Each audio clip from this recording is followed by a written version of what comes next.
अतिशय गंभीर बाब आहे आणि तुळजापूरच्या देवीच्या मुकुटातील दागिने आणि अन्य दागिने शिवकालीन विशेषतः हे तिथून चोरीला गेले असतील आणि ते आता कमिटीने तपासांती जर मान्य केलं असेल तर मला वाटतं कोणत्याही परिस्थितीत सरकारने ताबडतोब CID इन्क्वायरी याची बसवली पाहिजे।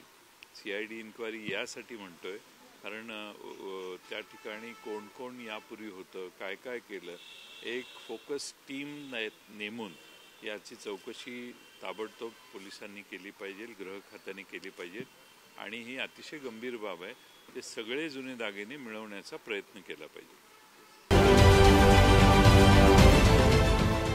देश विदेशातील प्रत्येक घडामोडींचे लाईव्ह अपडेट मिळवण्यासाठी आता साम टीव्हीच्या सर्व सोशल मीडिया प्लॅटफॉर्मला लाईक, फॉलो आणि सबस्क्राईब करा। तसंच सर्व नोटिफिकेशनसाठी बेल आयकॉन प्रेस करायला विसरू नका।